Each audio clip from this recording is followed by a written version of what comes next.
Assalamu alaikum everyone. I hope you all are doing great. Welcome back to my YouTube channel.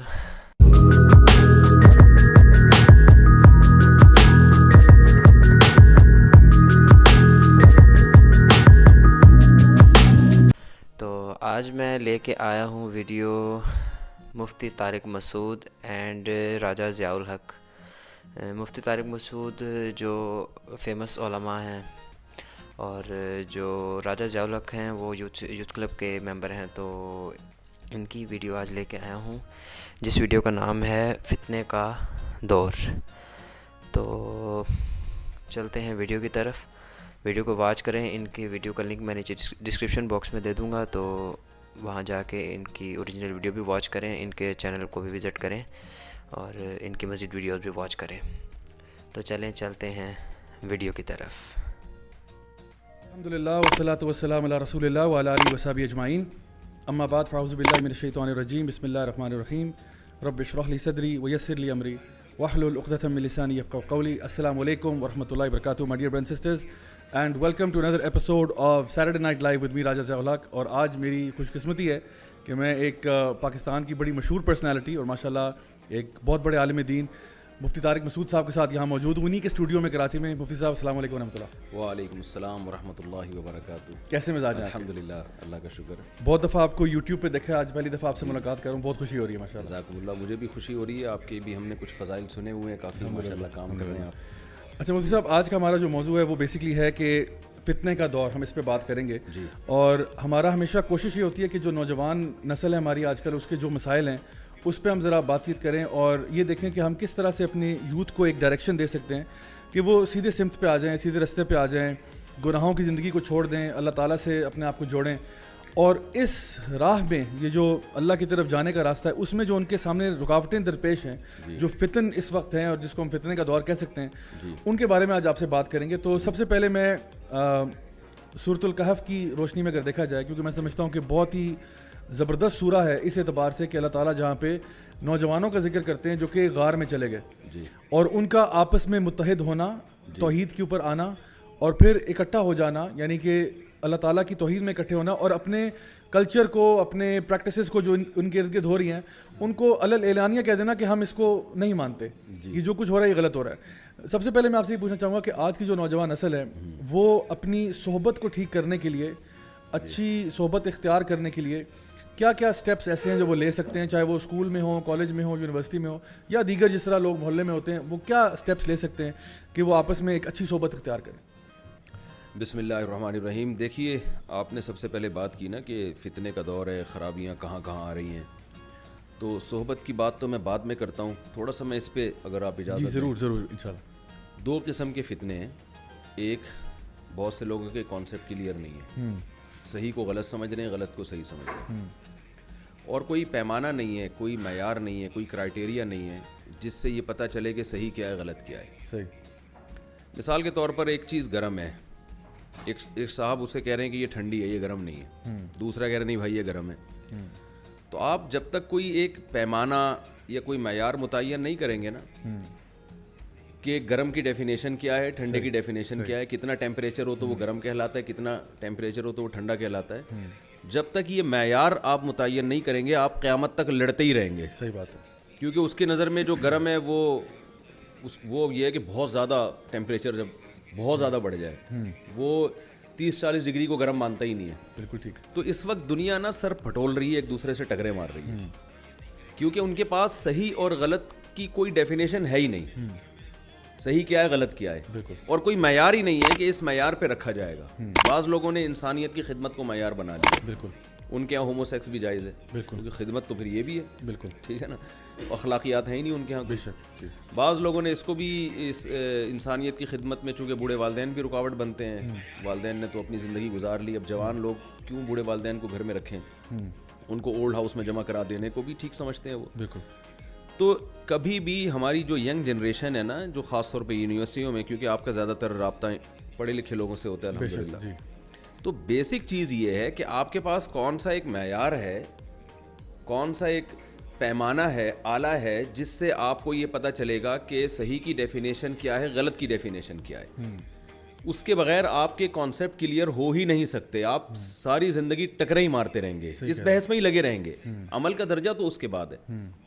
تو سب سے پہلے اس پہ غور ہونا چاہیے. بے شک. تو یہ ہمارے دور کا ایک بہت بڑا فتنہ ہے کہ صحیح اور غلط جو ہے نا آپس میں مکس ہو گئے ہیں. یعنی کہ ڈیفینیشنز لوگ جو ہیں وہ اصل میں, یہ میں نے خود بھی آبزرو کیا کہ لوگ جو ہیں وہ آپس میں بحث کر رہے ہوتے ہیں ایک دوسرے کے ساتھ, اور انہوں نے جس ٹاپک پہ بحث کر رہے ہیں اس ٹاپک کو ڈیفائن بھی نہیں کیا ہوتا. جی, جس طرح آپ نے کہا نا کہ وہ مطلب وہ اس چیز کو کچھ اور سمجھ رہا ہے, وہ کچھ اور سمجھ رہا ہے, دونوں ایک دوسرے کے مخالف باتیں کر رہے ہیں, لیکن یہی نہیں پتا کہ ہم کسی اور چیز اس کو کچھ اور کہتے ہیں. یعنی جب بھی کسی سے بحث ہوتی ہے نا تو کچھ چیزیں کامن ہوتی ہیں جن کو پہلے سے مانا جاتا ہے. بالکل ایسے ہی. تو صحیح اور غلط کو ڈیفائن کرنے میں بھی کوئی نہ کوئی معیار پہلے متعین کرنا پڑے گا. تو جو مذہب ہے وہ تو 2 لفظوں میں بتا دیتا ہے. مذہب کے علاوہ کسی کے پاس کوئی معیار ہی نہیں ہے. یعنی عقل تو کسی کو کچھ کہہ رہی ہے, کسی کا معیار کچھ اور ہوتا ہے. تو ایک فتنہ تو ہمارے دور میں یہ ہے کہ ہماری ینگ جنریشن کو صحیح اور غلط کی ڈیفینیشن معلوم نہیں ہے, اور اس ڈیفینیشن کو وضع کرنے کے لیے کوئی اصول اور ضابطے بھی ان کے دماغ میں نہیں ہے. تو یہ ساری زندگی بیچارے ٹکرے مارتے رہیں گے دیوار سے, جس کو قرآن کہتا ہے کہ وادیوں میں حیران سرگردان گھومتے رہیں گے یہ, اور اندھیروں میں گھومتے رہیں گے. تو آپ مذہب کو نہیں مانتے, لیکن آپ پہلے اس, یعنی جو لوگ نہیں مانتے ان کی بات کر رہا ہوں, کہ پہلے اس کو طے کریں کہ صحیح کا فیصلہ کون کرے گا اور غلط کا فیصلہ کون کرے گا. یونائٹڈ نیشن سے کروانا ہے فیصلہ, امریکہ سے کروانا ہے, یورپ سے کروانا ہے, پروفیسر حضرات سے کروانا ہے, کس سے کروانا ہے. تو یہ جب تک آپ کو اس سوال کا جواب نہیں ملتا نا, آپ آگے جا نہیں سکتے. بالکل. پھر یہ اگلا مرحلہ ہے کہ صحیح کو جب آپ صحیح مان لیتے ہیں تو پھر اس پر عمل, بہت سی چیزیں اس میں عمل میں رکاوٹ بنتی ہیں. جیسے بہت سے لوگ بہت سی چیزوں کو غلط مانتے ہیں لیکن پھر بھی کر رہے ہیں. ڈرگس, نشہ ہے, سب مانتے ہیں غلط چیز ہے, لیکن ہماری یونیورسٹیوں میں بہت تیزی سے نشہ پھیل رہا ہے. تو اگر آپ یہ مان لیتے ہیں کہ صحیح کیا ہے غلط کیا ہے, یہ آپ کو پتہ چل جاتا ہے, تو پھر اس پہ موٹیویشن کے لیے آپ کو صحبت کی ضرورت ہوتی ہے. مثال کے طور پر نشہ ایک ایسی چیز ہے جس کو ساری دنیا غلط مانتی ہے کہ یہ ڈرگس یہ غلط چیز ہے, پوری دنیا میں پابندی ہے, لیکن لوگ کر رہے ہیں. سگریٹ کے ہر ڈبے پر لکھا ہوتا ہے خبردار سگریٹ پینا صحت کے لیے مضر ہے. بالکل جی. لیکن سب پی رہے ہیں. تو یہ ایک دوسرا فتنہ ہے کہ غلط کا علم ہونے کے باوجود آپ کر رہے ہیں. تو جب یعنی اس میں آپ کو جو موٹیویشن چاہیے نا, تو اس میں آپ کو صحبت تبدیل کرنے کی ضرورت ہے. صحبت کا کیا مطلب, جس گناہ میں آپ مبتلا ہیں اگر انہی جیسے لوگوں کے ساتھ آپ بیٹھیں گے تو آپ اس گناہ میں آگے بڑھتے چلے جائیں گے. اس کو غلط کہہ کے بھی آپ کر رہے ہوں گے. سگریٹ ایسی چیز ہے کہ میں سگریٹ کی ایک مثال دے رہا ہوں, یہ ہر چیز پہ فٹ کی جا سکتی ہے یہ مثال. سگریٹ ایک ایسی چیز ہے کہ اگر آپ صبح شام سگریٹ پینے والوں کے پاس بیٹھو گے تو آپ سگریٹ پیو گے, اور اگر آپ ان لوگوں کے پاس بیٹھو گے جو نہیں پیتے سگریٹ تو آپ کو شرم آئے گی پیتے ہوئے, آپ اجازت مانگو کہ یار مجھے تھوڑا سا کام ہے. تو یہ صحبت کیا کرتی ہے کہ جس گناہ میں, جس برائی میں آپ مبتلا ہیں, جس برائی میں آپ پڑ چکے ہیں, اگر آپ چاہتے ہیں کہ میں اس برائی سے نکلوں تو سب سے پہلے آپ کو اپنی صحبت اور اٹھنا بیٹھنا چینج کرنا پڑے گا, اور ان لوگوں کے ساتھ آپ کو بیٹھنا پڑے گا جو اس برائی میں مبتلا نہیں ہے اور عملاً اس برائی کو چھوڑے ہوئے ہیں. دیکھیں پہلی دفعہ تو کسی نے سگریٹ پی ہوگی نا, لیکن اسی کو جیسے کورونا فرسٹ ٹائم تو ایک آدمی کو ہوا تھا نا, اس سے گلے مل کے اور اس سے جھپیاں لے کے پوری دنیا میں کو کورونا میں ڈال دی ہے. ٹھیک ہے نا. ایسا تو نہیں ہے کہ ہر آدمی کو وہی جرثومہ, یعنی چائنا میں جس پہلے آدمی کو لگا تھا تو ہر آدمی کو پہلی دفعہ تھوڑی لگ رہا ہے, وہ تو وہیں سے ٹرانسفر ہو رہا ہے. فرسٹ ٹائم کسی نے سگریٹ پی, کسی نے شراب پیا, اس کے ساتھ بیٹھے لوگ ملنا جلنا نہیں چھوڑا, تو ہوتے ہوتے یہ برائی پوری دنیا میں پھیل گئی. اس کی مثال ہے نبی صلی اللہ علیہ وسلم نے فرمایا کہ آدم علیہ السلام کے بیٹے قابیل نے حابیل کو قتل کیا تھا. تو آپ نے فرمایا دنیا میں جتنے بھی قتل ہوں گے نا, قابیل کو اس میں حصہ ملے گا. وجہ کیا ہے, فرسٹ ٹائم جرم کرنا بہت مشکل ہوتا ہے, کیونکہ قابیل کے سامنے کوئی پہلے اگزامپل نہیں تھی انسانیت کو قتل کرنے کی, کوئی اگزامپل نہیں تھی. اس نے بہت ہمت کی اور اپنے دل پہ پتھر رکھا, اپنے ضمیر کی بھی نہیں سنی اس نے. وہ بہت بڑا مجرم تھا. لیکن جب دنیا میں ایک مرڈر ہو گیا تو آئندہ کسی کے سامنے ایک ایگزامپل آ گئی, بھائی وہ بھی تو تھا جس نے قتل کیا تھا, تو اس کا کیا ہو گیا, وہ بھی ہر زندہ بندہ رہا. اس سے انسپریشن لے رہا ہے. وہ ایک چیز پہلے ہو چکی ہے, اب اس کو کرنا دوبارہ ریپلیکیٹ کرنا آسان. جی ہاں, وہ آسان ہو جاتا ہے. اس لیے نبی صلی اللہ علیہ وسلم نے فرمایا قیامت تک جتنے قتل ہوں گے نا, ان سب کا وہ قابیل کو کچھ نہ کچھ حصہ اس میں سے ملے گا کہ تمہاری وجہ سے ہوا یہ. تو یہ ہے صحبت. صحبت کا فائدہ یہ ہوتا ہے کہ آپ جس گناہ میں کوئی مبتلا ہے, اگر آپ اس کے ساتھ بیٹھیں گے تو آپ ہزاروں تقریریں سنتے رہیں, چرسیوں میں بیٹھیں گے تو چرس پینا شروع کر دیں گے, ہیروئنچیوں میں بیٹھیں گے تو ہیروئن پینا شروع کر دیں گے. تو اس کا طریقہ یہ ہے کہ ان لوگوں میں بیٹھیں جو نیک لوگ ہیں, جو اس برائی سے اوائڈ کرتے ہیں, تو آپ پھر ویسے ہی ہونا شروع ہو جائے. بالکل. اچھا مفتی صاحب, یہ جو آپ نے بڑی خوبصورت بات کی کہ سب سے پہلے ہم چیزوں کو ڈیفائن کرتے ہیں نا, اور آپ نے اس طرح بڑا اچھا یہ بات بیان کی کہ صحیح اور غلط کا فرق جو ہے وہ لوگوں کو معلوم نہیں ہے. جی اچھا, میں چونکہ یہ سبجیکٹ پڑھاتا بھی ہوں اسلامک یونیورسٹی میں, جہاں پہ ہم اسلام کو مختلف مذاہب اور مختلف فکروں کے ساتھ اس کا کمپیریزن کرتے ہیں, اس میں یہ چیز آتی ہے کہ جب اسلام میں تو ہمیں پتہ ہے کہ صحیح اور غلط کا تعین جو ہے وہ رب کائنات کرتا ہے. اللہ تعالیٰ نے جو بات بتا دی, نبی کریم صلی اللہ علیہ وسلم کے ذریعے جو بات ہم تک پہنچی, ہم کہتے ہیں وہ سر آنکھوں پہ انشاءاللہ سمعنا و اطعنا کر کے ہم بات قبول کرتے ہیں. لیکن باقی یہ جو اس وقت سیکولر لبرل دنیا ہے, اس میں صحیح اور غلط کا تعین جو ہے نا, انہوں نے ایک بڑے خوبصورت کچھ الفاظ ہیں جو چناؤ ان کا کر لیا ہے. اصل میں ہمارا مقصد جو ہے زندگی کا وہ ہے, اللہ تعالیٰ فرماتے ہیں سورہ زاریات میں, وما خلقت الجن والانس الا لیعبدون. اللہ تعالیٰ فرماتے ہیں سورہ ملک میں, الذی خلق الموت والحیات لیبلوکم ایکم احسن عملا. اللہ تعالیٰ نے موت اور زندگی کو پیدا کیا تاکہ ہمارا امتحان لیا جائے. یہ مسلمان ہونے کے ناطے ہمیں معلوم ہے. لیکن ویسٹرن ورلڈ میں اگر آپ دیکھیں تو وہ کہتے ہیں مقصد کیا ہے, وہ کہتے ہیں مقصد ہے اپنے آرام کو, اپنی خوشی کو میکسیمائز کرنا اور اپنے دکھ درد کو منیمائز کرنا. یعنی کہ اس کو ایک ہیڈنزم بھی کہتے ہیں, اس کا ایک خاص اس کے پیچھے ٹرم ہے کہ آپ اپنے خوشیوں کو بڑھائیں, اپنے پلیجر کو بڑھائیں, اپنی جو لذتیں ہیں زندگی کی ان کو انجوائمنٹ کو بڑھا دیں اور اپنے غموں کو کم کریں. یہ زندگی کا اصل مقصد ہے. اچھا, پھر انہوں نے جب اس کے اوپر تحقیق کی اور سوچا, اور بڑے بڑے ان کے مفکر جو ہیں وہ آئے, انہوں نے کہا کہ بھئی یہ اگر کریں گے تو پھر اگر مثال کے طور پہ اگر 6 لوگ ہیں اور وہ کسی ایک خاتون کے ساتھ زیادتی کرنا چاہ رہے ہیں, تو 6 لوگوں کا فائدہ ہو رہا ہے اور ایک کا نقصان ہو رہا ہے, تو ہماری فکر کے مطابق تو وہ جو 6 لوگ کر رہے ہیں وہ صحیح کر رہے ہوں گے, کیونکہ زیادہ لوگوں کا فائدہ ہو رہا ہے, ایک کا نقصان ہو رہا ہے, تو زیادہ فائدہ ہو رہا ہے نا. تو پھر انہوں نے کہا نہیں, اس میں کچھ گڑبڑ ہے. پھر انہوں نے ایک پرنسپل انٹروڈیوس کرایا جس کو وہ کہتے ہیں ہارم پرنسپل. ہارم پرنسپل سے مراد یہ ہے کہ ہاں مطلب نیکی, یعنی آپ اچھے کام جو ہیں اپنے خوشی کو بڑھائیں لیکن کسی کا نقصان نہ ہو. یعنی صحیح اور غلط کا تعین کیا ہے کہ آپ اپنے شغل کو, اپنی انجوائمنٹ کو, اپنے چسکے کو زندگی میں اس کو بڑھائیں, بس کسی کا نقصان نہیں ہونا چاہیے. لیکن اس میں اب مسئلہ یہ پیدا ہوا کہ جس طرح آپ نے ہومو سیکشوالٹی کی بات کی, تو کہتے ہیں کہ اگر 2 مرد آپس میں نکاح کر لیتے ہیں تو مولانا صاحب آپ کو کیا تکلیف ہو رہی ہے, اس میں کس کا نقصان ہو رہا ہے, اس میں ہم پرنسپل کہاں گیا. نعوذ باللہ ثم نعوذ باللہ. وہ تو یہ کہتے ہیں کہ جس کو ہم انسیسٹ کہتے ہیں, یعنی اگر باپ اپنے بیٹے کے ساتھ رشتہ کرنا چاہتا ہے, یا باپ بیٹی کے ساتھ کرنا چاہتا ہے, یا ماں بیٹے کے ساتھ کرنا چاہتی ہے, اللہ معاف کرے, تو اس میں بھی کہتے ہیں نقصان کیا ہے. جب دونوں آپس میں راضی ہیں تو قاضی صاحب آپ کا کیا بیچ میں کام ہو گیا. تو اس پرنسپل کے اوپر, حالانکہ ہم سب کو پتہ ہے فطرتی طور پر کہ یہ انتہائی گندا اور گھنونا کام ہے, لیکن بہرحال ان کے پرنسپل میں اب یہ فٹ نہیں آتا. اور اس طرح کی بہت ساری مثالیں دی جا سکتی ہیں کہ اگر ہم ویسٹ کو تھوڑا سا پڑھ لیں کہ وہ کس فکر کو آگے بڑھا رہے ہیں, تو ہمیں پتہ چلے کہ وہ واقعی میں اس جگہ پر انسان کو لے جاتی ہے جہاں پہ پھر کوئی دین ایمان نہیں بچتا, انسان کو اپنے آپ سے نفرت ہو جاتی ہے, بلکہ انسان یہ سوچتا ہے کہ میں اگر نہ ہوتا تو کیا ہوتا. اسی لیے آپ دیکھیں ایسے ممالک میں نا سوسائڈ, ڈپریشن ریٹس اتنے زیادہ ہو چکے ہیں.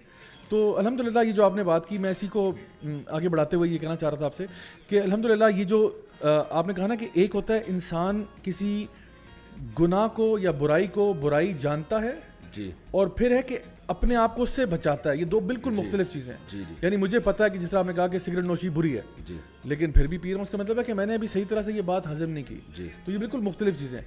اچھا, صحبت کے اعتبار سے بھی آپ نے بڑا خوبصورت کہا کہ یعنی انسان انہی لوگوں کے ساتھ پھر اٹھتا بیٹھتا ہے جہاں پہ اس کو لگتا ہے. اور ہمارے ماں باپ, مجھے یاد ہے بچپن میں وہ کہاوت بھی سنی تھی, خربوزے کو دیکھ کے خربوزہ رنگ پکڑتا ہے. اور ہمارے ماں باپ تو یہ کہتے تھے کہ بیٹا لائک بچوں کے ساتھ آگے نا کلاس میں سب سے آگے بیٹھنا, اور باتیں ہم پیچھے بیٹھتے تھے تو پھر فائدہ نہیں ہوا. لیکن بہرحال کہنے کا مقصد یہ تھا. تو اگر ہم دنیاوی اعتبار سے یہ چیز سمجھتے ہیں کہ اگر میں نے دنیا میں آگے بڑھنا ہے تو کبھی میں نکموں نالائقوں کے ساتھ صحبت اختیار نہیں کروں گا, تو پھر دین کے اعتبار سے بھی اگر ہم اس کو امپورٹنس دیتے ہیں تو پھر یہی صحبت اختیار کرنی چاہیے. جی بالکل ایسے ہی ہے. یہ تو ایک ایسی چیز ہے نا جو آپ مجھ سے زیادہ جانتے ہوں گے, میڈیکل سائنس نے بھی اس کو پروو کیا ہے کہ انسان ماحول سے متاثر ہوتا ہے, اور قرآن و سنت سے تو یہ بہت زیادہ واضح ہے. یہ بالکل نبی صلی اللہ علیہ وسلم نے فرمایا کہ اچھا ہم نشین جو ہے اس کی مثال ہے عطار کی ہے. جیسے عطر فروش خوشبو کی دکان ہو, آپ بیٹھیں گے وہ دے دے گا, ہو سکتا ہے نہیں دے تو خوشبو تو آتی رہے گی. اور برے صحبت کی مثال ایسے جیسے بھٹی, وہاں بیٹھیں گے بدبو آئے گی, نہیں تو ہو سکتا ہے چنگاری کوئی لگ جائے, کپڑے بھی جل جائیں آپ کے. تو ہمارے ہاں اتنا یہ جو ایک براڈ مائنڈڈ بنا جا رہا ہے نا کہ بے لگام گھوڑا میں اس کو کہتا ہوں. یعنی اس زمانے کا ایک بہت بڑا فتنہ یہ ہے کہ ہر الٹے کام پہ لیبل بہت اچھا لگایا جا رہا ہے. جی, برانڈنگ اچھی ہوتی ہے, برانڈنگ بہت ٹائٹ ہو رہی ہے. بالکل. یعنی ہمارے ایک دوست ہیں, وہ آئرلینڈ سے آئے, مجھے کہنے لگے کہ یار یہ وہاں ڈپریشن کے مریض بہت ہیں. میں خود آسٹریلیا گیا ہوں تو وہاں ڈاکٹروں نے مجھے خود بتایا کہ میں حیران ہو رہا تھا یار آسٹریلیا میں ڈپریشن کی تو کوئی چیز, ہمیں تو ڈپریشن اس پہ ہو رہی تھی, یہاں کوئی ٹینشن ہی نہیں ہے کہ ہم تو ٹینشن ہو کے آتی ہیں نا, تو کوئی ٹینشن ہی نہیں ہے وہاں پہ, سب کچھ صحیح ہو رہا ہے, چھینک بھی نہیں آئی نہ کھانسی آئی مجھے اتنے دن جتنے دن میں وہاں رہا. تو ان کو کس بات کی ٹینشن ہے؟ تو ہر چیز پہ لیبل بہت اچھا لگایا جا رہا ہے.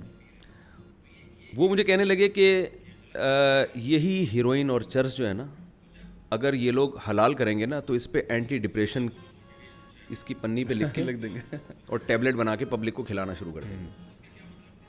ہیروئن کو آپ اگر اینٹی ڈپریشن کا نام دیں تو بہترین نام ہے, کیونکہ اس سے ڈپریشن جتنی ختم ہوتی ہے نا, اتنی یہ ہیروئن چی سے پوچھے تو وہ آپ کو بتائے گا, کہے گا یار تم کیا ڈپریشن پہ بیانات سنتے ہو, نفسیاتی ڈاکٹروں کے پاس جا کے ٹائم ویسٹ کرو, ایک چھوٹا لگاؤ ہمارے ساتھ, پتہ چلے گا یہ اس میں کیا ہے.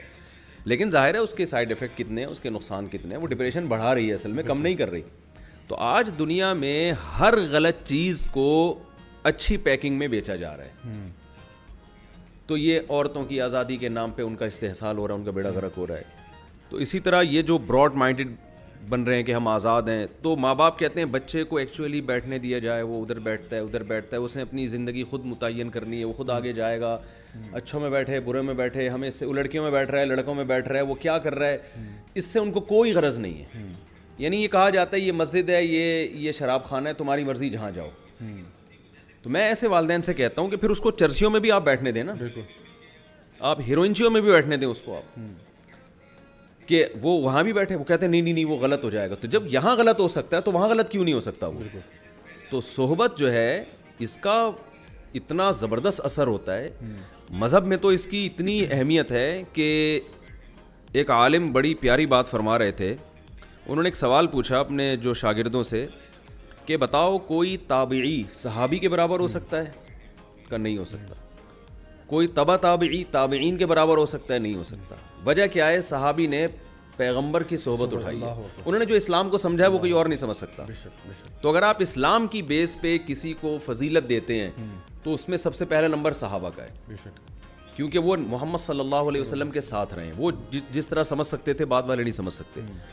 تو یہ بہت اہم چیز ہے کہ آپ کا اٹھنا بیٹھنا کن لوگوں کے ساتھ ہے. جیسے باہر سردی ہوگی تو آپ کو لگے گی, آپ متاثر ہوں گے, آپ لوہے کے بنے ہوئے نہیں ہیں. گرمی ہوگی تو آپ گرمی کا اثر آپ کی باڈی پہ ہوگا. تو اسی طرح باہر کا ماحول اگر اچھا ہے تو اس کا اثر آپ پہ ہوگا. باہر کا انوائرمنٹ اگر برا ہے تو اس کا اثر بھی آپ کے اوپر لازمی ہوگا. چاہے آپ کتنے ہی اچھے ہوں اور کتنے ہی آپ کہتے ہو میں بہت مضبوط آدمی ہوں, میں کسی سے متاثر نہیں ہوتا, یہ غلط بات ہے. انسان متاثر ہوتا ہے. اچھے لوگوں کے ساتھ رہے گا تو اچھائی آئے گی اس کے اندر, بروں کے ساتھ رہے گا تو برائی آئے گی. اچھا, اس میں مجھے امام الغزالی رحمہ اللہ کا ایک قول یاد آ رہا ہے. انہوں نے کہا کہ برا دوست جو ہوتا ہے وہ سانپ سے بھی بدتر ہوتا ہے. انہوں نے کہا اس لیے کیونکہ اگر آپ کو سانپ ڈس لے تو زیادہ سے زیادہ موت کے منہ میں اتار دے گا, لیکن برا دوست اگر تمہیں ڈس لے تو تمہیں جہنم کے منہ میں اتار دے گا. کہتے ہیں بلکہ میں تو اس سے ایک ہاتھ آگے جا کے یہ کہتا ہوں کہ برا دوست شیطان سے بھی بدتر ہوتا ہے, کیونکہ شیطان صرف آپ کو ایک مشورہ دیتا ہے, آپ کو صرف ایک وسوسہ دیتا ہے, آپ کو صرف ایک برائی کی طرف آمادہ کرتا ہے. لیکن برا دوست جو ہے وہ آپ کو پوری سلوشن دیتا ہے. وہ آپ کو گھر سے پک کرے گا, کریم کرا کے آپ کو جو ہے نا وہ جگہ پہ گناہ کی جگہ پہ لے کے بھی جائے گا, آپ کے ساتھ بیٹھ کے گناہ بھی کرے گا, گناہ کرنے پہ آپ کو شاباش بھی دے گا, واپس آپ کو ڈراپ سروس بھی دے گا. اس کے بعد کہے گا کہ بھائی ابا جان سے یہ بہانہ کرنا, اماں سے یہ بہانہ کرنا, پورا سلوشن یعنی ہاتھ پکڑ کے جہنم چھوڑ کے آئے گا. تو کہتے ہیں کہ جتنے چرسی ہیروئنچی ہیں نا ان کو دوستوں نے ہی تو ہیروئن اور چرس پہ لگایا ہے. جتنے زانی ہیں ان کو دوستوں نے لگایا ہے, جتنے شرابی ہیں ان کو دوستوں نہیں لگایا. فطرتاً انسان جو ہے نا وہ اس کو نہیں پسند آ رہا ہوتا, لیکن کوئی کہتا ہے کر لے کوئی مسئلہ نہیں, کوئی کچھ نہیں ہوتا, تو ایک دفعہ ٹرائی کر پھر دیکھ.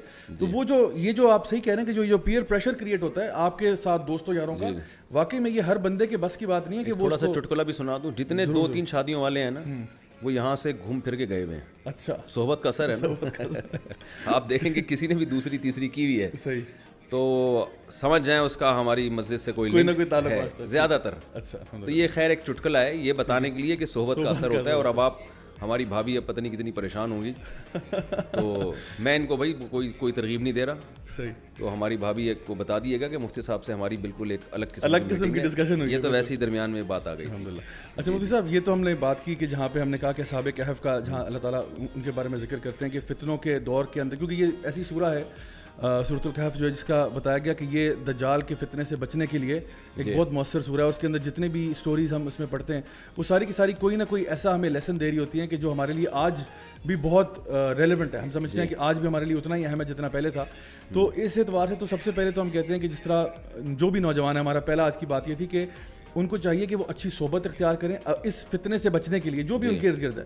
جب اچھی صحبت میں آئیں گے, جیسے اللہ تعالیٰ فرماتے ہیں قرآن مجید میں کہ یا ایھا الذین آمنوا اتقوا اللہ وکونوا مع الصادقین, کہ اے ایمان والو اللہ کا تقوی اختیار کرو اور صادقین کے بس ساتھ آ جاؤ. کونوا مع الصادقین, یہ نہیں کہا ان کی اتباع کرو, پیروی کرو, ان کے نقش قدم پہ چلو, بس ان کے ساتھ ہو جاؤ, باقی خود بخود آپ کے اندر بھی تقوی آ جائے گا. جو تقوی کی آگ ان کے دل میں بھڑک رہی ہے وہ آپ میں بھی آ جائے گی انشاءاللہ. اچھا, اس کے بعد میں چاہتا ہوں کہ ہم یہ بات کریں کہ علم کا فتنہ, جس طرح ہم نے سورۃ الکہف کے اندر ہم نے ایک بات دیکھی کہ جہاں پہ موسیٰ علیہ السلام اور خضر علیہ السلام کا واقعہ اس میں جو ہے نا مینشنڈ ہے, جہاں پہ موسیٰ علیہ السلام علم سیکھنے کے لیے خضر علیہ السلام کے پاس جاتے ہیں اور پھر وہ پوری کہانی ہے. اچھا, علم کا فتنہ یہ ہے کہ انسان علم کہاں سے لیتا ہے, کن لوگوں سے لیتا ہے, کن کی صحبت اختیار کرتا ہے, اور وہ جو علم ہے کہیں علم کے اندر وہ اپنے آپ کو بہت فن خانہ سمجھنا شروع کرتا ہے. یعنی کہ وہ جب علم تھوڑا بہت اس کے پاس آتا ہے کہیں وہ یہ نہ سمجھے کہ میرے اوپر کوئی نہیں ہے علم والا, میں سب سے اوپر ہوں علم کے اندر. تو یہ جو فتنہ ہے علم کے اعتبار سے, جہاں پہ انسان اپنے آپ کو کہتا ہے کہ بھئی میں کسی, یعنی دو چیزیں مطلب دلوں کے امراض کی اگر ہم بات کریں تو یا تو شبہات ہیں یا شہوات ہیں. تو شہوت جو ہے نا اس کے بارے میں علماء کہتے ہیں کہ جی شہوت سے انسان پھر باہر آ سکتا ہے, کیونکہ انسان کو پتہ ہے میں غلط کام کر رہا ہوں, کوئی فحش کام ہے, کوئی گندا کام ہے, تو دل اس کا ملامت کرتا رہتا ہے کہ یار تم یہ غلط کر رہے ہو, تو وہ کہیں نہ کہیں ہو سکتا ہے توبہ کر لے. لیکن جو شبہات میں پڑ گیا نا وہ پھر ہو سکتا ہے کبھی واپس نہ آئے, کیونکہ وہ اب اپنے وہ جو شبہ ہے اس کا وہ یقین میں بدلنا شروع ہو جاتا ہے اور پھر وہ بالکل ڈی ٹریک ہوتا ہے. جی, اس کے بارے میں تھوڑی رہنمائی دو چیزیں میں عرض کروں گا آپ کے سامنے. ایک تو یہ کہ یہ جو شبہات کی بات ہے نا, آج بہت سے لوگ دین کی طرف آتے ہیں تو قرآن و سنت کے نام پہ غلط گائیڈنس دی جاتی ہے ان کو, وہ پھر وہ غلطیاں کر رہے ہوتے ہیں جو پہلے سے کر رہے ہیں, لیکن اس پہ شریعت کا لیبل لگا دیتے ہیں. بالکل صحیح. یہ سورہ ناس جو نازل ہوئی ہے, من شر الوسواس الخناس الذی یوسوس فی صدور الناس من الجنۃ والناس, اے اللہ میں وسوسے ڈالنے والوں سے پناہ مانگتا ہوں جو جنات میں سے بھی ہیں انسانوں میں سے بھی. جنات تو شیاطین ہیں اور انسان بھی وسوسے ڈالتے ہیں, ہر چیز میں شبہ پیدا کر دیتے ہیں. آپ دیکھیں آج بہت سے اسکالرز ایسے ہیں, جب آپ ان کی اسپیچز سنیں آپ کو ہر چیز میں شک ہو جائے گا کہ یار یہ ساری امت ابھی تک گھاس کھا رہی تھی, یہ جتنے بڑے بڑے ائمہ تھے, محدثین تھے, ان کو تو کچھ پتہ ہی نہیں تھا. دین تو انہوں نے سیکھا ہے آ جا کے. ہر چیز میں جو 1400 سال سے امت میں ایک اتفاقی چیزیں چلی آ رہی ہیں, حدیثوں کے ریفرنس, کچھ ترجمے, کچھ وہ چند ایک چیزیں ملا کے وہ ایسے پیش کرتے ہیں لوگوں کے سامنے کہ لوگ سمجھتے ہیں اصل اب 15ویں صدی میں اصل اسلام اب آیا ہے. 1400 سال سے تو یہ غلط چیز کو لوگ فالو کر رہے تھے. تو یہ فالٹ ہو کہاں سے رہا ہے؟ دیکھیں ایک اصولی چیز ہے. قرآن مجید میں اللہ تعالیٰ کا ارشاد ہے, اور میں قرآن کی آیت محض تائید کے طور پہ پڑھ رہا ہوں, ورنہ یہ تو ایک پوری دنیا کا ایک متفقون علیہ اصول ہے. میری اردو تھوڑی سی متفقون علیہ ٹائپ کی, کوئی مسئلہ نہیں, پرابلم تو نہیں ہوگی؟ نہیں کوئی پرابلم نہیں. مجھے نہیں پتا آپ کے آڈینس کس ٹائپ کے ہیں نا, وہ پھر حیران ہوتے ہیں یار یہ متفقون علیہ کیا لگایا. نہیں بالکل ٹھیک ہے, متفقون علیہ کا مطلب سب کا اس پر اتفاق ہے. جی بالکل. اچھا خیر ہے. تو وہ یہ طے شدہ اصول ہیں پوری دنیا میں کہ جب بھی کسی چیز میں کوئی رائے قائم کرنی ہو تو اس کے ماہرین کا اعتبار ہوگا. دیکھیں میڈیکل سائنس میں چائلڈ کے الگ اسپیشلسٹ ہوتے ہیں, شوگر کے الگ اسپیشلسٹ ہوتے ہیں, تو وہاں تو ہم یہ سب چیزیں مانتے ہیں کہ یار ایک عام جنرل فزیشین کے بجائے ہم شوگر کی بیماری میں ایک عام فزیشین کو بھی لفٹ نہیں کراتے, بلکہ شوگر کے اسپیشلسٹ کے پاس کوشش کرتے ہیں جانے کی. بچوں کے معاملے میں ایک گلی محلے کے ڈاکٹر کے بجائے ہم کوشش کرتے ہیں یار اسپیشلسٹ کے پاس جائیں. لیکن دین کے معاملے میں ہم یہ بھی نہیں دیکھ رہے کہ یہ ڈاکٹر یہ اسکالر بھی ہے یا نہیں ہے, یہ بھی نہیں دیکھ. اسپیشلسٹ ہونا تو بہت دور کی بات ہے. تو قرآن مجید میں اللہ تعالیٰ کا ارشاد ہے اذا جاءہم امر من الامن, یہ میں نے کرونا میں یہ بہت آیت پڑھی تھی میں نے, جب کرونا کا مسئلہ شروع ہوا تھا نا, تو کرونا کا مسئلہ جب شروع ہوا تھا تو بہت سے علماء کی تحقیقات آ رہی تھی کہ کرونا مرونا کچھ بھی نہیں ہے. تو میں کہتا تھا کہ قرآن ہمیں یہ کہتا ہے کہ جو جس کی فیلڈ ہے اس میں بولنے کا اسی کو حق ہے. اب یہ کرونا ہے یا نہیں ہے یہ علماء کی فیلڈ نہیں ہے, یہ میری فیلڈ نہیں ہے, یہ علماء کی فیلڈ نہیں ہے, یہ ڈاکٹروں کی فیلڈ ہے, تو ڈاکٹروں کی سے پوچھا جائے گا. اس میں فیس بک سے یا یوٹیوب سے نہیں پوچھا جائے گا کہ آپ نے گوگل پہ لکھا, گوگل پہ تو کوئی بھی کچھ بھی لکھ کے ڈال رہا ہے. اچھا مفتی صاحب میں اس میں تھوڑا سا بس ایڈ کرتا چلوں اس میں جو آپ نے بات بتائی, وہ یہ کہ یوٹیوب نے آپ کو پتہ ہے کرونا کی جب ویڈیوز آنا شروع ہوئی نا, لوگوں نے ہر بندے نے #COVID-19 شروع کر دیا. یوٹیوب نے ویڈیوز کو بلاک کرنا شروع کر دیا یا ان کی ویورشپ کو ختم کر دیا یا ان کو آف کر دیا کہ جو بندے ان کو لگا کہ کوالیفائڈ نہیں ہے. اور کرونا پہ ہر بندہ تبصرہ کر رہا ہے, کیونکہ آپ کو پتا ہوگا کہ بہت سارے واٹس ایپ میسیجز چلے, کرونا یہ ہے, کوئی کہہ رہا ہے یہ سازش ہے, کوئی فلاں ہے. تو یوٹیوب نے اور باقی دیگر انہوں نے وارننگز لگانا شروع کر دی, نیچے ویڈیوز کے باقاعدہ وارننگز چلتی تھیں کہ کرونا کی اصل معلومات کے لیے یہاں رجوع کریں. یہ جو بندے بول رہے ہیں ان کی کوئی گارنٹی نہیں. سمجھدار تھا نا, اس لیے اس نے یہ کام کیا. تو یہ ہماری قوم میں سمجھ شاید نہیں ہے, تو یہ پھر ہمارا ڈبل سٹینڈرڈ ہو گیا. جی ہاں, قرآن مجید کے الفاظ ہیں کہ جب بھی کوئی خبر آیا کرے تمہارے پاس تو اللہ رسول کی طرف لوٹاؤ. وَأُولِي الْأَمْرِ منکم, جو تم میں اس چیز کے اہل ہیں ان کی طرف لوٹاؤ. تو کوئی بھی جب کسی چیز کا اہل ہوگا نا تو خبر اس کی طرف لوٹائی جائے گی, ڈائریکٹ اس خبر پہ عمل نہیں کیا جائے گا. تو یہ قرآن و حدیث کی بھی خبریں یا فتویٰ ہے, یہ بھی خبر ہے, تو اس کو اس کے ماہرین کی طرف لوٹایا جائے گا. بے شک.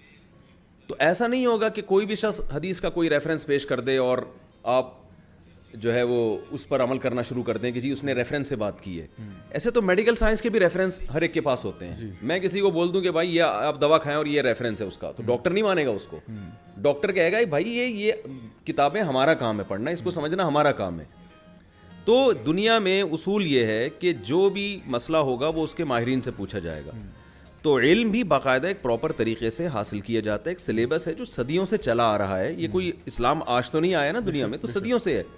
تو ایک سلیبس ہے باقاعدہ, وہ جب تک آپ پراپر طریقے سے پڑھتے نہیں ہو. سلیبس میں بنیادی 3 چیزیں ہیں.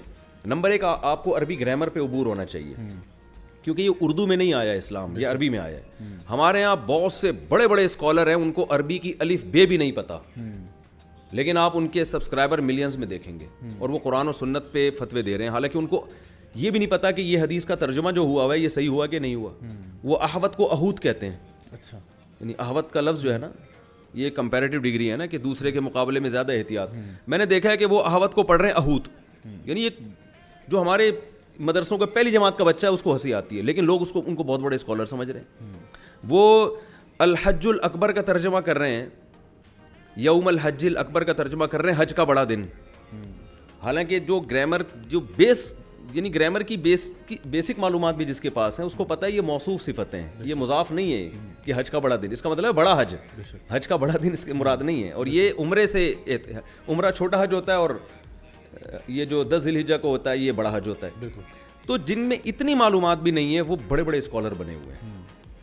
تو ہر چیز کا ایک اصول ہوتا ہے کہ آپ اس کے ماہرین کی طرف لوٹائیں, وہ آپ کو بتائیں گے. تو میں عرض کر رہا تھا سب سے پہلے عربی گرامر ہے جو اسلامک یونیورسٹیوں میں یا دینی مدارس میں پڑھائی جاتی ہے. آپ کو دینی مدارس سے نفرت ہے تو کوئی بات نہیں, آپ یار اسلام آباد میں اسلامک یونیورسٹی سے علم حاصل کرو پراپر طریقے سے, وہاں پڑھ لو. اگر آپ کو اس گیٹ اپ میں لوگ اچھے نہیں لگتے آپ کو, ٹھیک ہے نا, لیکن ایک پراپر ایک سلیبس ہونا چاہیے, ایک نصاب ہونا چاہیے. تو سب سے پہلے عربی گرامر ہے. اس کے بعد عربی ادب میں مہارت, کے عربی زبان پہ کچھ عبور حاصل ہو. وہ عربی نہیں جو آج بولی جا رہی ہے, وہ عربی جو 1400 سال پہلے تھی. اس کے بعد اس کو حدیث میں عبور حاصل ہو. یہ نہیں کہ ادھر ایک حدیث سن لی تو اس پہ فتویٰ دینا شروع کیا, اس کے اپوزٹ کیا حدیث ہے, اس میں فقہا کے اقوال کیا ہیں, فقہاء کرام کس طرح سے احادیث پر عمل کرتے تھے, ان کے کیا ان کی یعنی ان کے سامنے اصول کیا تھے.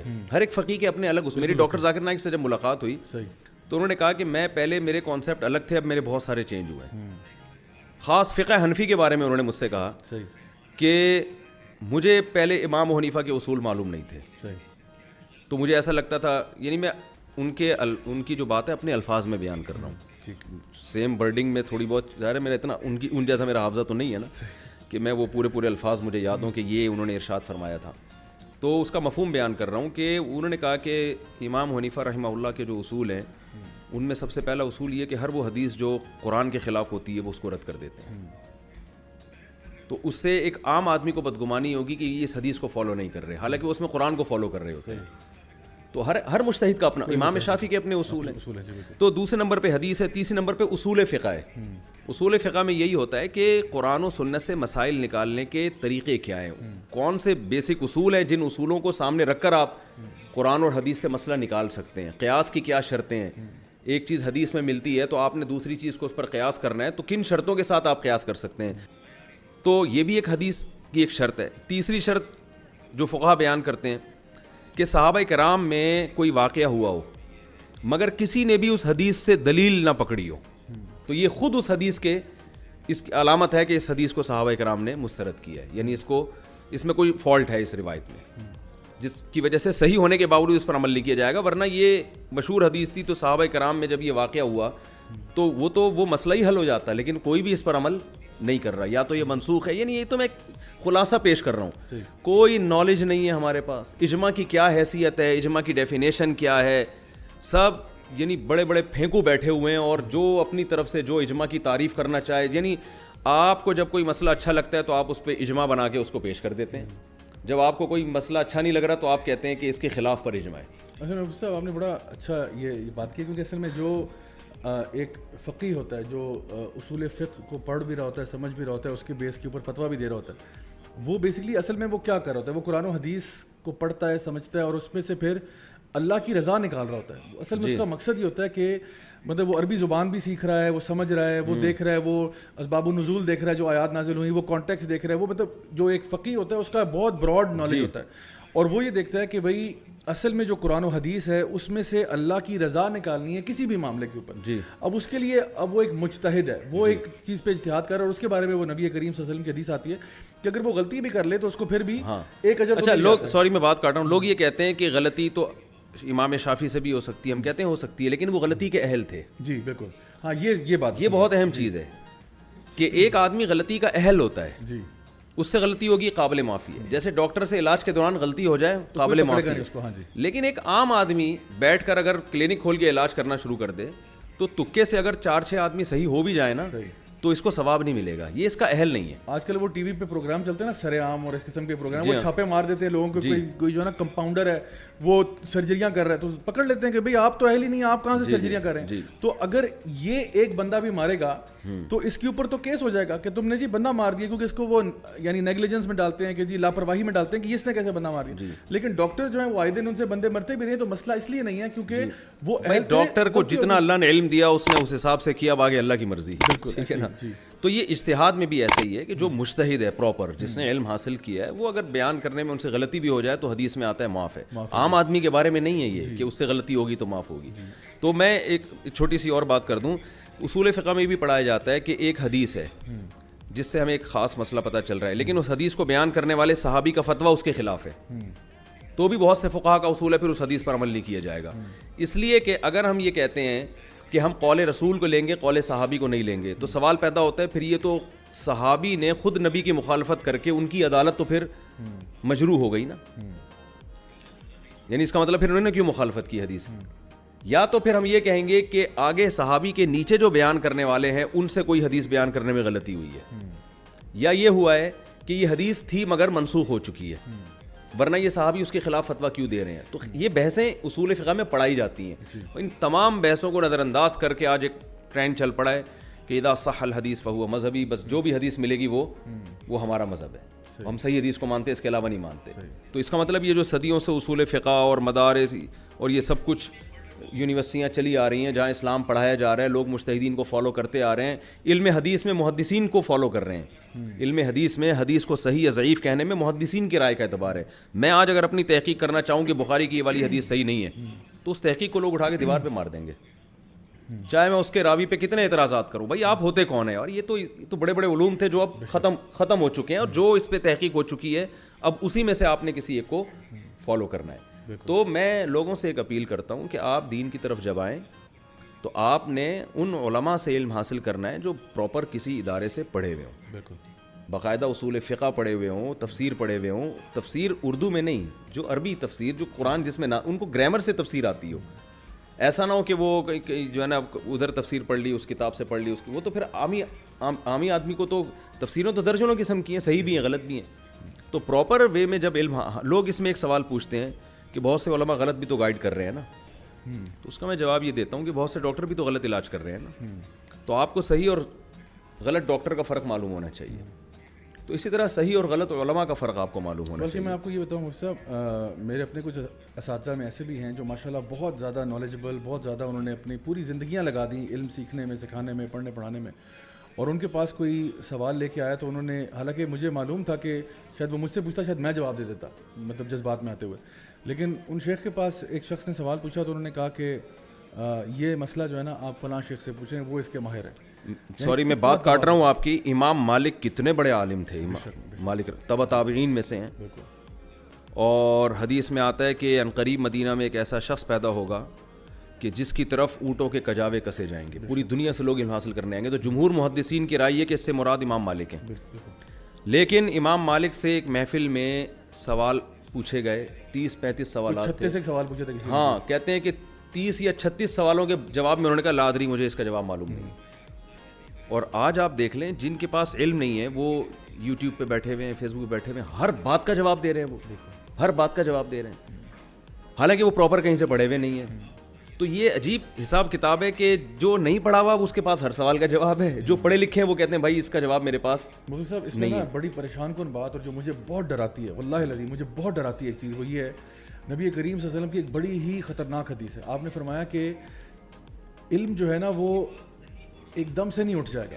علم کیسے اٹھے گا کہ علماء کی اموات ہو جائیں گی. اور پھر آپ نے فرمایا کہ ہر جاہل جو ہے وہ یہ حدیث، اچھا وہ آپ نے بتایا، میں ابھی بتانے والا تھا. آپ نے جو سوال کیا نا کہ کس کو لوگ فالو کریں، بالکل یہ حدیث جو آپ ابھی بتا رہے ہیں اس کے الفاظ پورے یہ ہیں، ان اللہ لا يقبض العلم انتزاعا من صدور العلماء ولكن يقبض العلماء، کہ اللہ تعالیٰ علم کو دنیا سے ایسے ختم نہیں کریں گے کہ علماء کے سینوں سے علم ہٹا لیں. نہ ایسے نہیں ہوگا، لیکن اللہ علماء ہی کو ختم کریں گے. فَإِذَا لَمْ يَبْقَ عَالِمٌ، جب علماء ختم ہو جائیں گے تو اتخذوا جہالاً رؤوسا، لوگ جاہلوں کو اپنا پیشوا بنائیں گے.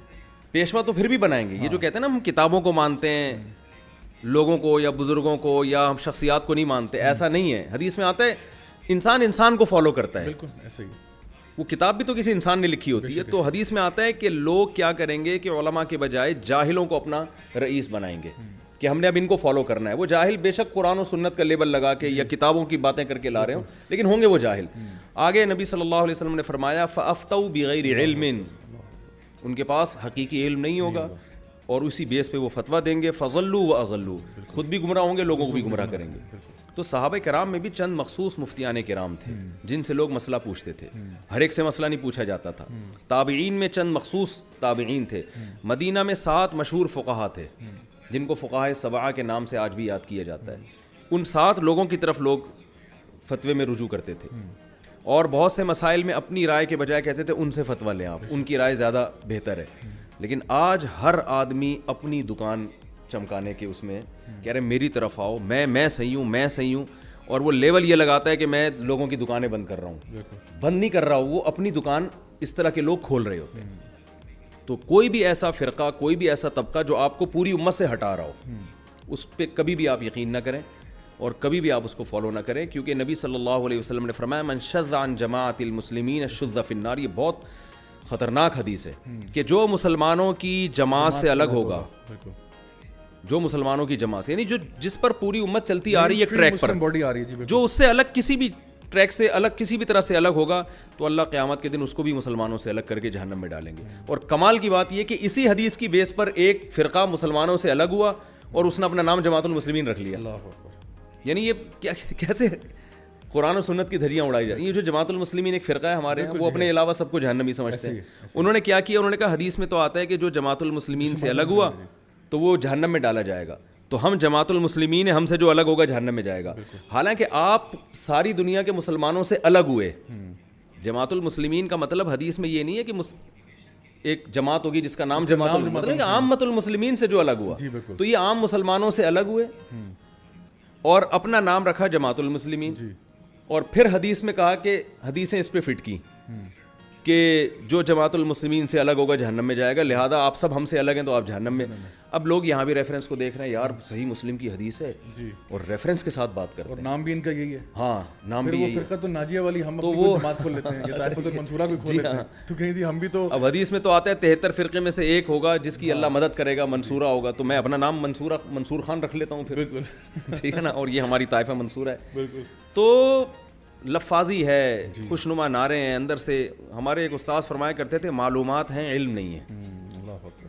معلومات ہیں علم نہیں ہے. تو یہ ہے حساب کتاب. اچھا مفتی صاحب, انشاءاللہ آج کی اس پوری ڈسکشن کو سمیٹتے ہوئے میں آخر میں بس آپ سے یہ پوچھنا چاہ رہا تھا کہ ہماری جو نوجوان نسل ہے, الحمدللہ ہم نے ان کو یہ آج بات کی کہ صحبت کو اختیار کرنا, علم جو ہے وہ صحیح ذرائع سے لینا, علماء کی صحبت اختیار کرنا, اور الحمدللہ ہمارے لیے دین کا ذریعہ بھی یہی ہے انشاءاللہ. اور یعنی عقلی طور پہ بھی یہی بات سمجھ میں آتی ہے, جب ہم لوگ ڈاکٹروں کے پاس اسی وجہ سے جاتے ہیں تو پھر ہم علماء کے پاس کیوں نہیں جاتے.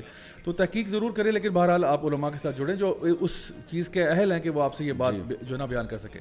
آخر میں یہ بتائیے گا کہ اگر آج کوئی نوجوان جو ہے وہ یہ سمجھتا ہے کہ جی میں اپنے آپ کو گناہوں سے دور کرنا چاہتا ہوں, کیونکہ اکثر مطلب علم پہ تو وہ بعد میں آئیں گے, صحبت پہ بھی آئیں گے, وہ گناہوں کو چھوڑنا چاہتا ہے. کوئی ایسا نوجوان جو گناہوں میں بیچارہ ڈوبا ہوا ہے سر سے پاؤں تک, اس کو نہیں سمجھ آ رہی, ہم باتیں کر رہے ہیں, وہ کہتے ہیں آپ تو بہت مفتی ہیں, علامہ ہیں, یہ ہیں وہ ہیں, میں یہاں تک کیسے پہنچوں, میں کیا کروں, اس کو ہم گناہوں سے نکالنے کے لیے کیا مشورہ دے سکتے ہیں؟ دیکھیے دو چیزیں ہیں اس میں. نمبر ایک یہ کہ عمومی طور پر گناہوں سے بچنے کے لیے تو ایک طریقہ صحبت چینج کرے اپنی. وہ جی, جیسے حدیث میں آتا ہے کہ ایک شخص نے 99 انسانوں کو قتل کیا, بخاری مسلم کی حدیث ہے. آپ صلی اللہ علیہ وسلم نے فرمایا کہ وہ ایک عالم کے پاس گیا, تو ان عالم نے کہا کہ 100 کو قتل کیا تھا اس نے, تو ان عالم نے کہا کہ انطلق الی ارض کذا وکذا فإن بها اناسا یعبدون اللہ فاعبد اللہ معهم, اس سرزمین کو چھوڑ کے فلاں جگہ جاؤ, وہاں لوگ اللہ کی عبادت کرتے, وہاں رہو. یعنی توبہ تو کرو مگر یہاں نہیں, یہ جگہ چھوڑ دو. بالکل. تو ان عالم نے کیوں ایسا کہا؟ ان کو پتا تھا یہ مخلص ہے, توبہ کرنا چاہتا ہے, لیکن رہتا یہی ہے تو جہاں یہ, اور یہ قاتلوں میں رہتا ہے. تو آج اس نے 100 انسانوں کو قتل کیا, آج توبہ کرے گا, کل کوئی تھوڑی سی لالچ دے گا, پھر ایک اور کو مار دے گا, یہ تو یہ توبہ پر قائم نہیں رہے گا. تو انہوں نے ماحول چینج کرنے کا حکم دیا. تو ایک عمومی طور پر اب 100% تو ماحول چینج کرنا ہمارے لیے ممکن نہیں ہے. کوئی ایسی جگہ نہیں ہے کہ ہم پاکستان چھوڑ کے فلاں چل, آپ کہیں جائیں گے تو پاکستان سے بدتر ہی ہوگا وہ, تو خراب ہی ماحول ہوگا, اچھا نہیں ہوگا. تو اب اس میں یہ ہے کہ علماء کے ساتھ بیٹھا جائے, ان کے بیانات سنے جائیں, یا تبلیغ جماعت کا ایک نیٹ ورک ہے مضبوط ہے, وہ 3 مہینے 4 مہینے لگوا دیتے ہیں, یا اور بہت ساری دینی تنظیمیں کام کر رہی ہیں. آپ ماشاءاللہ بڑا خاندانی کام کر رہے ہیں. میں بھی آپ کی, میں جو ہے نا وہ ناظرین کو یہ بتاتا چلو, ان کی میں نے کارگزاری سنی آدھا گھنٹہ, اور بہت خاندانی کام کر رہے ہیں ماشاءاللہ. صحبت تبدیل کرنے کے لیے ان کی شاگردی میں بھی آپ آ سکتے ہیں, ٹھیک ہے نا, تو اس سے بھی بہت فائدہ ہوگا. ان کے نیٹ ورک سے آپ لوگ جڑ جائیں. تو یہ تو عمومی ہے. اور ویسے جو ہے نا, جب جیسے کوئی خاص گناہ جس میں لوگ مبتلا ہوں تو اس میں ایک الگ بھی لوگوں کو گائیڈ کیا جاتا ہے. مثال کے طور پر کوئی زنا میں ہے تو وہی اس کا حل یہی ہے بھائی شادی کرے وہ, کیونکہ اب سیکشول ڈیزائرز تو آپ کی کم نہیں ہوں گی نا, ختم ہوگی. آپ روٹی کھا رہے ہیں تو وہ ہوں گی, تو اس کا حرام راستہ چھوڑ کر حلال کی طرف آئیں. ایک آدمی کو شدید بھوک لگ رہی ہے اور وہ چوری کر رہا ہے روٹیاں, تو میرے پاس آئے گا, میں کہوں گا بھائی تو پیسے کما اور خرید کے کھا لے, نہیں ہے پیسے تو چل میں تیری مدد کر دیتا ہوں. تو جو کام جائز طریقے سے ہو سکتا ہے وہ حرام کی طرف کیوں جا رہے ہو؟ تو جو فحش فلمیں دیکھ رہے ہیں انٹرنیٹ پر اور یہ سب بےہودگی کر رہے ہیں, تو بہت ہی معذرت کے ساتھ اسلام نے اس میں بہت, معذرت آپ سے بھی کر رہا ہوں, بھابھی سے بھی کر رہا ہوں, کہ اسلام نے اتنی گنجائش دی ہے کہ جس مذہب میں 4 بیویاں رکھنے کی اجازت, تو اس میں کیا ضرورت ہے گند میں منہ مارنے کی؟ نکاح کرنا پیغمبروں کی سنت ہے. موسیٰ علیہ السلام کی 4 بیویاں تھیں, سلیمان علیہ السلام کی پتہ نہیں کتنی تھیں, اور ایسا ہمارے نبی نے 9 بیویاں رکھی ہیں. تو پیغمبروں کی تو سنت ہے یہ تو گورے نے ہمیں یہ پٹیاں پڑھا دی ہیں. اور جو ہے وہ زیادہ سے کریں, ان کے حقوق بھی ادا کریں. آپ معذرت پیشگی بہت دفعہ کرنی پڑتی ہے. تو کوئی خاص گناہ میں کوئی مبتلا ہونا تو اس کا حل پھر آلٹرنیٹ بتایا جاتا ہے, اور ہر چیز کا آلٹرنیٹ موجود ہے.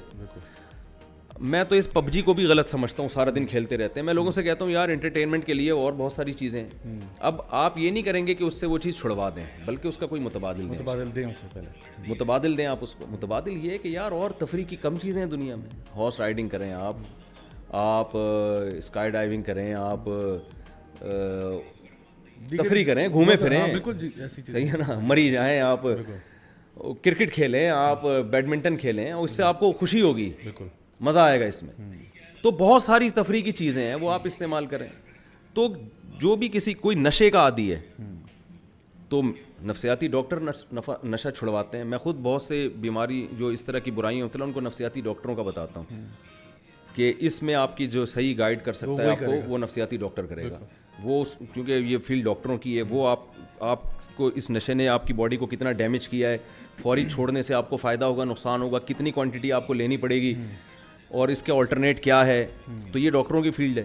تو میں بہت سے نشے کے مریضوں کو ڈاکٹروں کے پاس بھیج دیتا ہوں.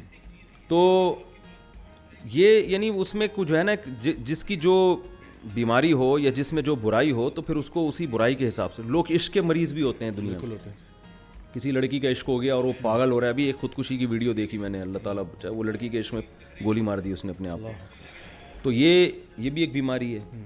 تو ان لوگوں کا بھی علاج ہوتا ہے, ان کو ایک خاص طریقہ بتایا جاتا ہے, بھائی اس سے تمہارے دل سے یہ اصل تو یہ ہے کہ شادی کر لو, لیکن سامنے والا راضی نہیں ہے. جب راضی نہیں ہے تو زبردستی تو نہیں ہوگی نا, تو پھر اس میں یہ کہ بھائی ختم کرو, اپنے دل کو ہٹاؤ یہاں سے. اللہ تعالیٰ ہٹ نہیں رہا تو آؤ, ہم آپ کو طریقے بتاتے ہیں, انشاءاللہ ہٹیں گے, آپ کا دماغ وہاں سے ہٹ جائے گا. لیکن کوئی بندہ چاہے نا, وہ چاہتا ہی نہیں ہے نا. ایک واقعہ سنا دیتا ہوں کہ مولانا شلوی تھانوی رحمۃ اللہ علیہ کے پاس ایک شخص آیا اور کہنے لگا کہ میں عاشق ہو گیا ہوں کسی گھوسن کا. گھوسن ہوتی ہے جو دودھ بیچنے والی نہیں ہو, گاؤں دیہاتوں میں ہوتی. تو انہوں نے کہا کہ اچھا ٹھیک ہے میں تیرا علاج کرتا ہوں. تو علاج میں پہلی بار تو علاج کے لیے آیا, انہوں نے کہا میں علاج کرتا ہوں. تو پہلا تو اس میں یہ ہے کہ تو اس کے پاس دودھ لینے کے لیے نہیں جائے گا, اچھا, اور اس سے کبھی بات نہیں کرے گا. تو اس نے کہا یہ نہیں ہو سکتا, مجھے تو دودھ کی ضرورت نہیں ہوتی, میں صرف اس سے بات کرنے کے لیے دودھ خریدنے جاتا ہوں. تو یہ نہیں ہو سکتا.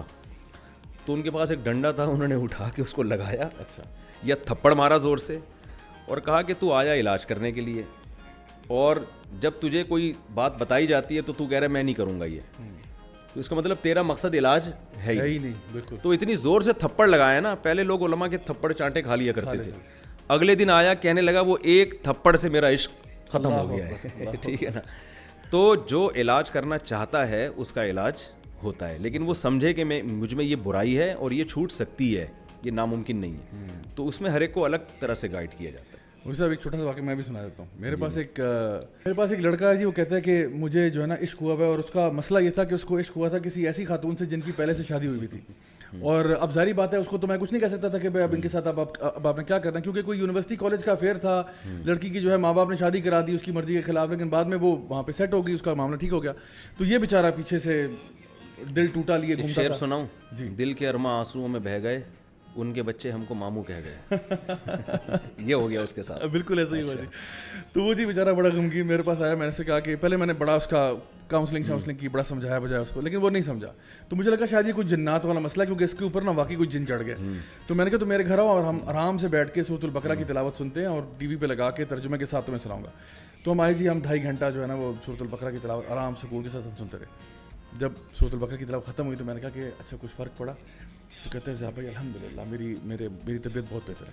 کہتے ہیں لیکن ضیاء بھائی میں اس کو نہیں بھول سکتا. میں نے کہا یار تیرا علاج اب جوتے ہے, کیونکہ مجھے اس کے علاوہ کوئی علاج نہیں آتا.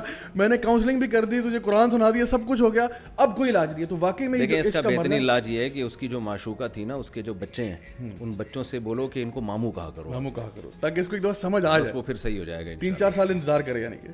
تو مجھ سے بہت بہت شکریہ آپ کا, ماشاءاللہ آپ نے آج ہمیں جو ہے نا شو میں جوائن کیا. میں اپنے آج آڈینس کو بھی کہنا چاہوں گا کہ الحمدللہ آج ہم نے کوشش کی ہے کہ آپ کے سامنے کچھ ایسے مسائل کو سامنے رکھیں جو کہ یوتھ کو نارملی فیس کرنے پڑتے ہیں, اور ہم اس فتنے کے دور میں اپنے آپ کو کیسے ان سے باہر نکال سکتے ہیں. اگر ہم میں سے کوئی بھی شخص ایسا ہے جو گناہوں میں مبتلا ہے, یاد رکھیں کہ اللہ تعالیٰ بہت معاف کرنے والا ہے. اللہ تعالیٰ فرماتے ہیں قل یا عبادی الذین اسرفوا علی انفسہم لا تقنطوا من رحمت اللہ ان اللہ یغفر الذنوب جميعا. اللہ تعالیٰ فرماتے ہیں اے میرے بندو جنہوں نے اپنی ذات کے ساتھ ظلم کیا ہے, اللہ تعالیٰ کی مغفرت سے مایوس نہیں ہونا. کیوں؟ کیونکہ اللہ تعالیٰ تو تمام گناہوں کو معاف کر سکتا ہے. تو اگر آپ توبہ کرنے والے بن سکتے ہیں, میرا پیارا رب معاف کر سکتا ہے. اللہ تعالیٰ فرماتے ہیں ان اللہ یحب التوابین ویحب المتطہرین. یقیناً اللہ محبت کرتا ہے ان گناہ گاروں سے جو توبہ کر لیں. تو اگر آپ کی زندگی میں ایسے پرابلمز ہیں, کمپلیکیشنز ہیں, آپ کسی بھی گناہ میں ملوث ہیں اور آپ کو لگتا ہے کہ شاید میرے لیے چینج کرنا پاسبل نہیں ہے, تو یقین کریں کہ اللہ تعالیٰ بہت رحمان و رحیم ہے. اللہ تعالیٰ اسی انتظار میں ہوتا ہے کہ کب میرا بندہ جو ہے لوٹ کے میرے پاس واپس آئے گا. تو آج اپنی زندگی کا پہلا دن سمجھ لیں. اگر آپ نے یہ ویڈیو غلطی سے بھی دیکھ لیا تو چلیں الحمدللہ, آپ سمجھیں کہ آج میری زندگی کا پہلا دن ہے. آج سے میں اپنی لائف کو ٹرانسفارم کروں گا, آج سے اپنی لائف کو چینج کروں گا, اور انشاءاللہ نبی کریم صلی اللہ علیہ وسلم کی حدیث ہمارے سامنے, آپ نے فرمایا جو شخص اللہ کی طرف چل کے آتا ہے اللہ اس کی طرف دوڑ کے آتا ہے. انشاءاللہ آئی ہوپ کہ آج کے سیشن سے آپ کو فائدہ ہوا ہوگا. مفتی صاحب ایک دفعہ پھر بہت بہت شکریہ آپ کا, بہت اچھا لگا آپ سے آج